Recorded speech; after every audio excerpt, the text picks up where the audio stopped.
Assalamualaikum warahmatullahi wabarakatuh. Bismillah walhamdulillah wassalatu wassalamu ala rasulillah Sayyidina Muhammadin ibn Abdillah wa ala alihi wa man tabi'udah wa man nasruh wa ala. Sahabatku saling TA dimanapun berada rahimakumullah. Semoga kita selalu mendapatkan hidayah, taufik, inayah, magfirah, dan juga semoga kita diberi istiqomah di dalam beribadah kepada Allah Subhanahu wa taala dan beramal soleh.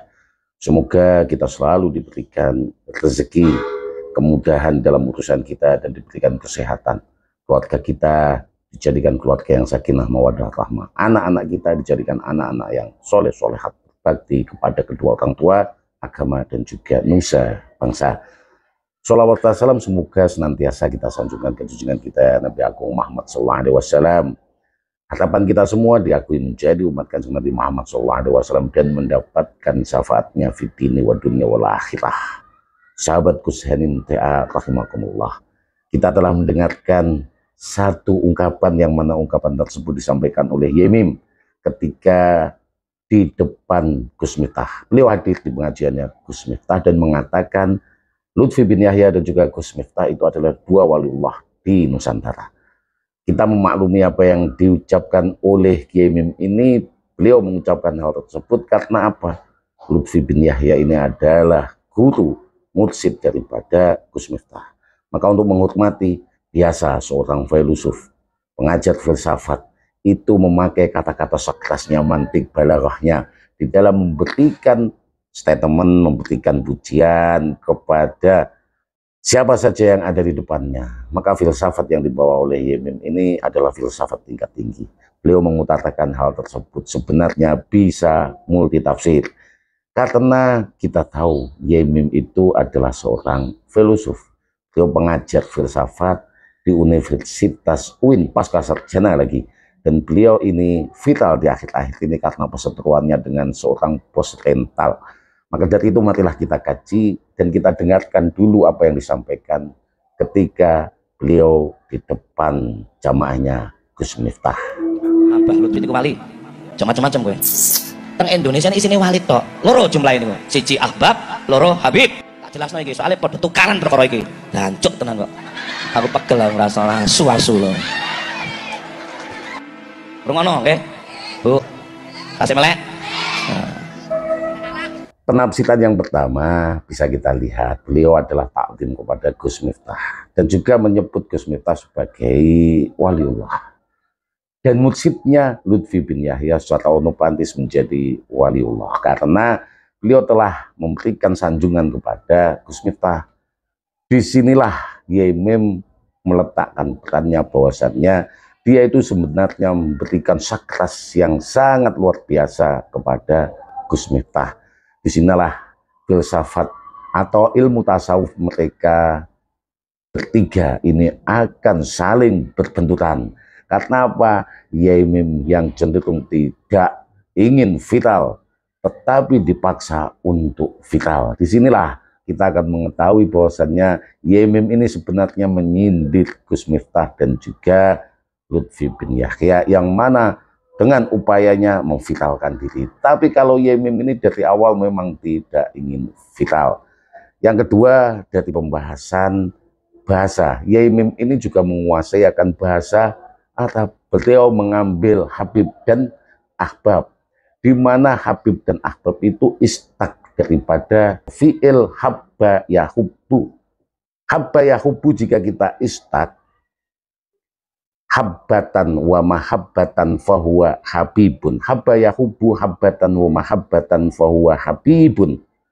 Di sini bisa menjadi fa'il, bisa menjadi maf'ul. Yang mengasihi atau yang dikasihi, yang mengasihi Allah Subhanahu wa taala tanpa rasa kasih sayang kita, maka orang itu tidak akan mampu mengasihi kita.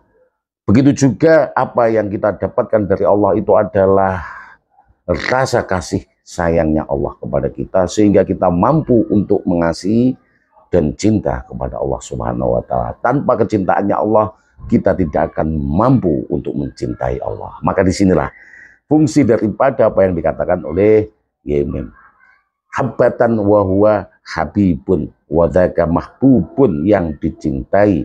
Hubba la tahubba, cintailah, jangan mencintai. Habbatan wa mahabbatan mihbatan, Dari sisi bahasa ini, bahwasannya di Indonesia itu ada Habib dan juga ada Ahbab dalam kategori cinta dan mencintai. Ya, bukan dinisbahkan kepada klan Pahlawi. Sedangkan kenapa Lutfi bin Yahya di sini disebut oleh Yaimim? Karena mursid daripada Gus Miftah. Maka inilah sakras yang dia pakai. Yang beliau pakai sebenarnya ini adalah filsafat tingkat tinggi bagaimana memberikan sakras. Alimun mutahattikun wajahilun mutanasikun. Fasadun kabirun alimun mutahattikun, seorang yang alim, yang cuek akan keilmuannya, tidak menggunakan ilmunya, tidak ada manfaat, dan juga tidak menyebarkan ilmunya.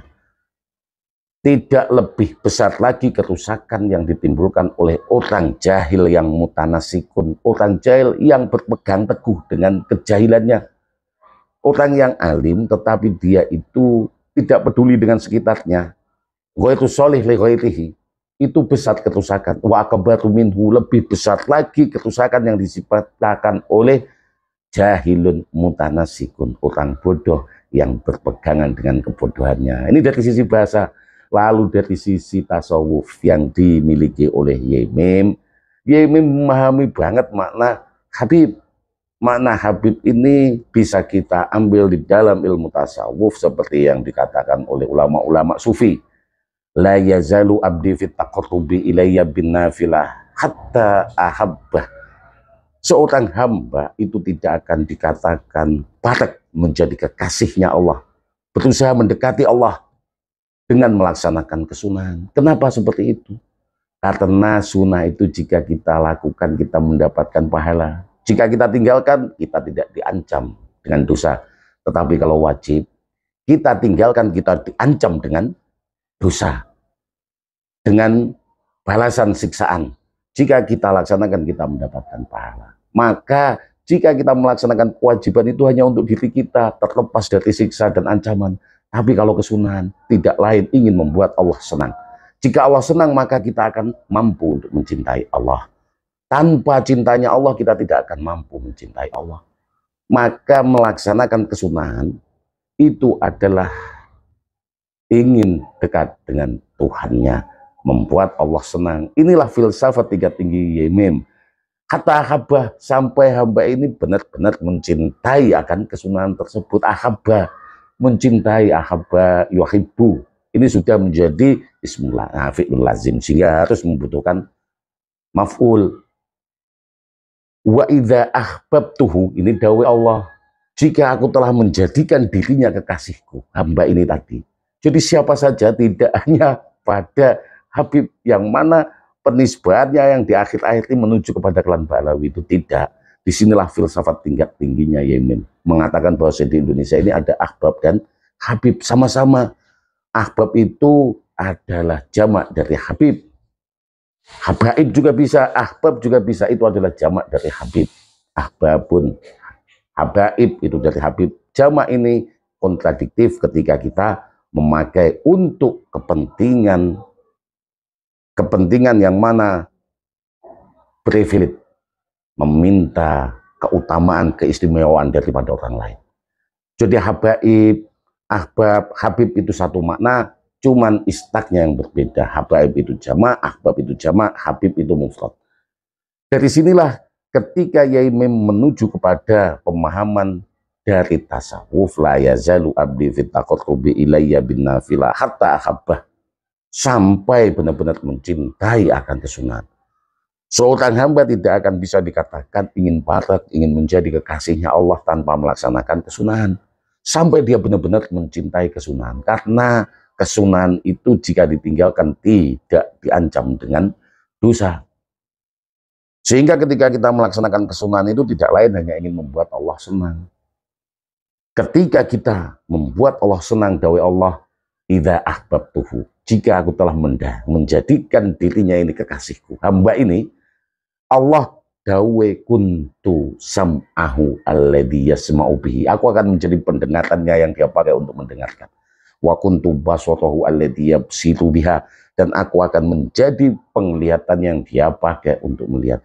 Wa kuntu rijlahu allati yamsi biha, dan aku akan menjadi kakinya yang dia pakai hambaku ini untuk berjalan. Wa kuntu yadah allati yabtisu biha, yang dia pakai untuk bekerja.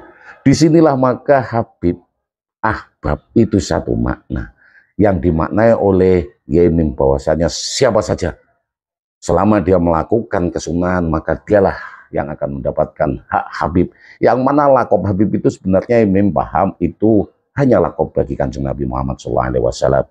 Kalimullah itu lakob bagi Nabi Musa, enggak ada yang berani memakai lakob Kalimullah.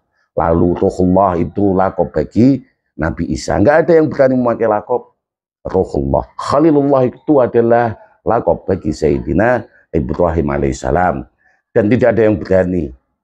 Habibullah itu adalah lakob bagi Kanjeng Nabi Muhammad SAW, tanpa ada yang berani memakai lakob tersebut kecuali Pahlawi ini tadi. Maka Yaimim dalam sisi filsafatnya menyatakan bahwasannya Habibullah itu siapa saja yang berusaha mendekatkan diri dengan kesunahan. Inilah tasawufnya Yaimim sebenarnya, untuk menyindir apa yang disampaikan, apa yang diutarakan oleh teman-teman yang mana sebenarnya Yaimim ini membuat sakras untuk Gus Miftah dan juga Lutfi bin Yahya. Dari sinilah komprehensif yang harus kita pahami. Monggo, semoga kita tidak tertarik-tarik akan apa yang disampaikan oleh seorang filosof dan seorang pengajar filsafat seperti Yaimim. Beliau ini filsafatnya tingkat tinggi. Ketika kita membaca fenomena, apa yang dia ucapkan harus kita telah secara komprehensif, tekstual dan kontekstual. Semoga bermanfaat. Wallahumma fiqh. Assalamualaikum warahmatullahi wabarakatuh.